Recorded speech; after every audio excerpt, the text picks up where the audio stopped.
Hey everyone, I'm just making a video to go through the questions again that were posted up on the page the other day. So I'll see if I can actually just like timestamp the actual questions as well, because it might be a little bit longer than a normal video. But if you can hang around and watch it all, great.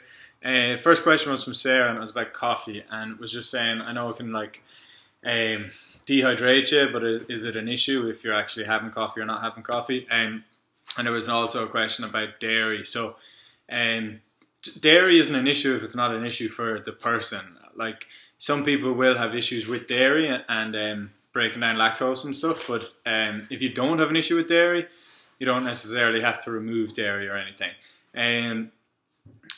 Liquid calories can be an issue, whether it's from coffee or from dairy or whatever else it is. And in a fat loss scenario, ideally you're trying to minimize your liquid calories, because liquid calories, you can take in a lot of them quite easily.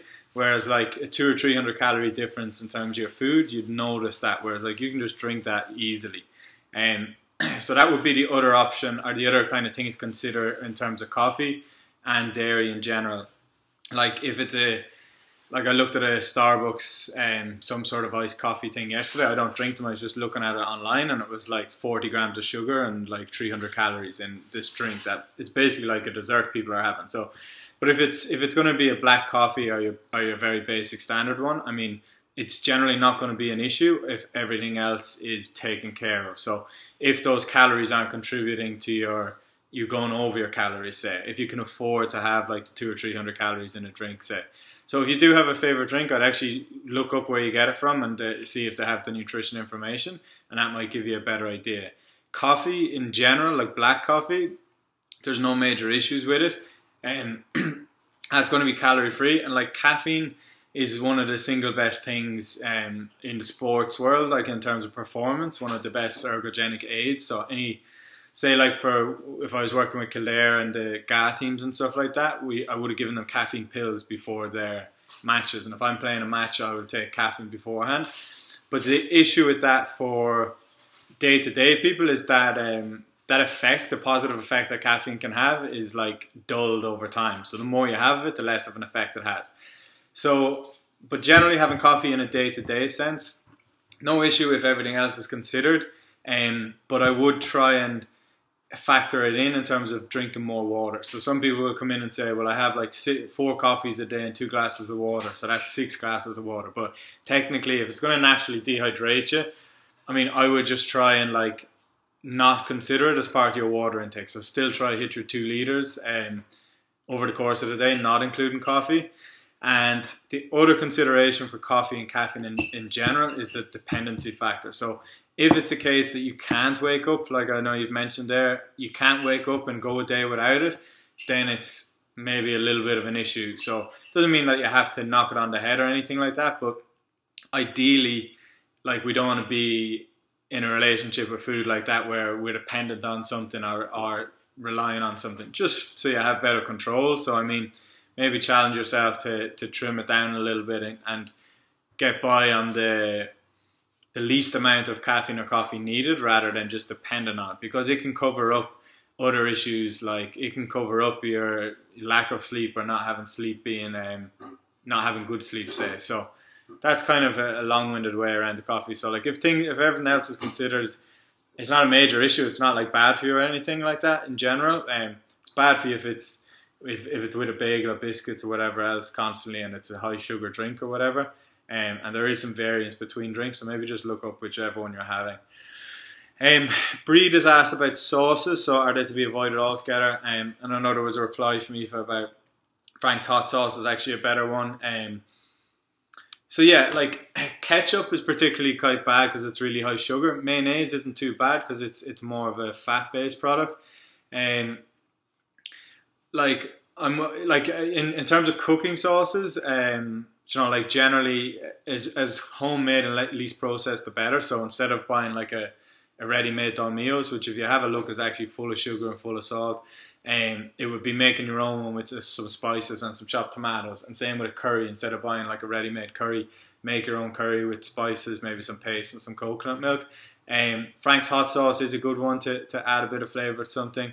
Like balsamic vinegar is another one. I know it's for salads more so, but yeah, like the way I'd look at it is if adding a little bit of sauce is going to be the difference in you having, say, a salad or having a nice tasty vegetable heavy meal that otherwise may have been rice, chips or bread or whatever else, then that's like if the net result is you having a healthier meal, the little bit of sauce isn't going to be too bad. Now, if it's a chicken Caesar salad and it's full of Caesar sauce and stuff, then that can be too far the other way. But once you're somewhat mindful, it's not the worst thing in the world. But I would try work on like reducing it or not relying on that to bring your meal together. Making like using spices and spice mixes and stuff to flavour your meat and veg and stuff more. And having some good reliable sauces, so it's not just like plonk a ketchup or something to make the meal tasty or edible for you. Naomi has asked if we do slip and have something bad, as in like a chocolate bar or something, would a workout be best after or before if you know you're going to eat it? So I mean, like both will like either side of a workout, at least that sugar will go towards the kind of workout a little bit. And it'd probably be better to eat it post-training if you were to eat it, because that sugar and stuff will go towards your recovery. But honestly, I wouldn't worry so much. I wouldn't want people having a relationship with food and workouts and being like, oh, I need to do a workout because I ate bad. Like there should be things that complement each other as opposed to like needing to do exercise because eating was bad, say, or something. So like, look, a bar of chocolate isn't going to be the be all and end all in the grand scheme of things. So I wouldn't, if you had planned to do a workout and you were planning on eating a bar of chocolate, then I'd probably have it after your workout, if just for the timing. But I wouldn't be doing like a punishment workout because you're eating and because you've slipped or something like that. So yeah. Amy has just said about putting the food into the Fitbit. Oh yeah, so just give us an update and let us know if you're down. I mean, Fitbit is great for tracking meals, and I think everyone should do it at some point to figure out what 2,000 calories looks like versus 1,500 and how much like your 80, 90, 100 grams of protein, what that actually looks like. Because we eyeball stuff and people often underestimate what they eat. But yeah, it's not something you want to be doing every single day or that. Like, it's not something I want people to do and get really like into calorie counting and watching every single thing and it just constantly being something. But if you're in a deficit, you will lose tissue. That tissue can be muscle or fat. So exercise and protein should ensure it's fat and not muscle you're losing. But yeah, if you're in a deficit, you should be down. So let us know. Sarah has asked then about baked beans considered a phase 2.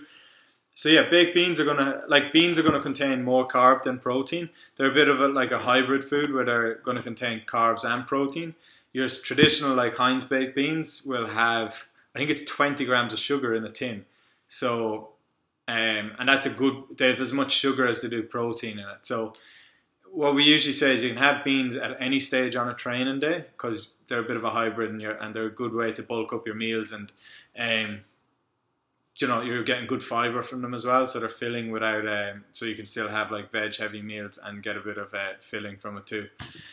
And then there was kind of a double question from Claire and Lisa Marie about heart rate. So in terms of like when we work out, should we hit peak? And we've had a lot of questions like this around the Fitbits and stuff before. So I mean, they're good. They're a good kind of guidance thing. I do have some like concerns about the accuracy of them at times because sometimes people can have awful different readings. And like whether you're wearing a Fitbit or not, a simple way of measuring everything is your RPE, which is rate of perceived exertion. So if you're sitting there watching this video now, you're at a 1 out of 10. You're not exerting any energy. You've steady breath. You're not out of breath. You're not sweating, anything like that. And 10 out of 10 is like horrific. Like how you feel immediately after a really, really tough class. You're gasping for air, you're sweating, like the hardest workout you've ever done. And that's essentially what your peaks are. Your heart rate should be at its lowest when you're at 1 and it should be at its highest when you're at 10. And we don't need you to be at 10 like for that real true peak the whole time. We want to train you at a level like 7, 8, 9 kind of. So peak heart rate, like your true peak when you're at high, and the most accurate way is like having a chest strap. So I'll wear some of that for training. like the peak heart rate you get to, you're not going to be able to maintain that for longer than a minute or so, like your true peak. So getting up into those peaks ideally is something you go up and you let your body recover and you go back up and up and down, kind of like that. People are able to maintain a higher heart rate, but it'll be like at about a 7 out of 10, say.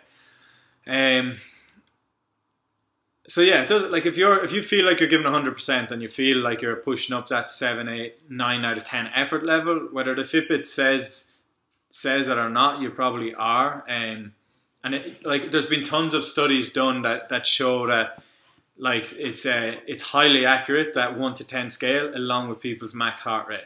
So you can train someone, and when they say they're at a 10 out of 10, usually they're close to their peak heart rate. When they say they're a 7 out of 10, usually they're at 70% of their heart rate. And we want you at 7, 8, 9. So whether you have a Fitbit or not, that's where you can go.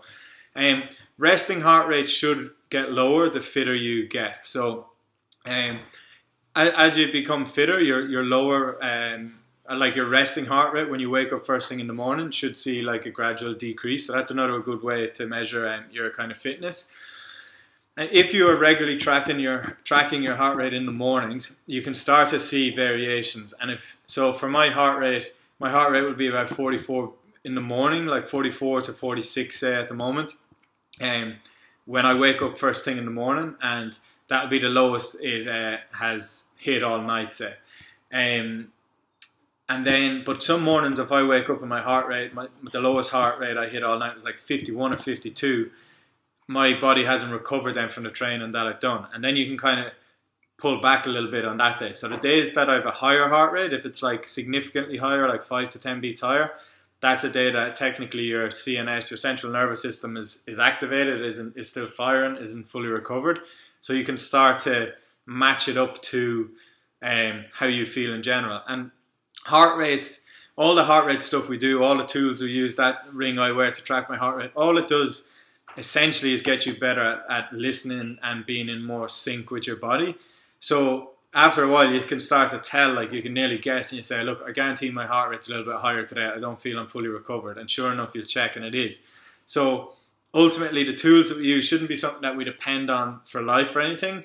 They're great to have, and they're good to, like if you're doing a workout and you're kind of coasting and you check your heart rate and then it tells you you're only at 110 and you're usually at 130, you kind of pull the finger out and be like, okay, I actually need to step it up a gear here. So they're great for that too.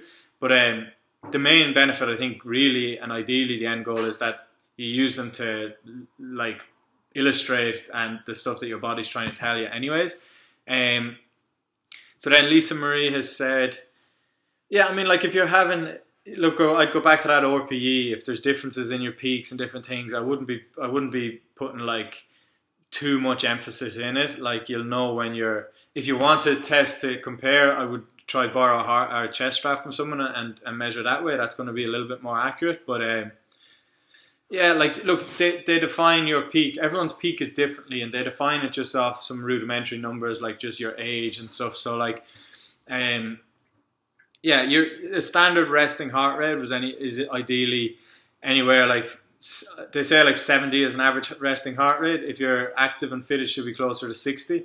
And then the fitter you are, the lower it'll be. Like Tour de France cyclists, like really high end aerobic athletes. They probably have some assistance too. But like cyclists, Tour de France, some of them can have heart rate lower resting heart rates in like the 30s.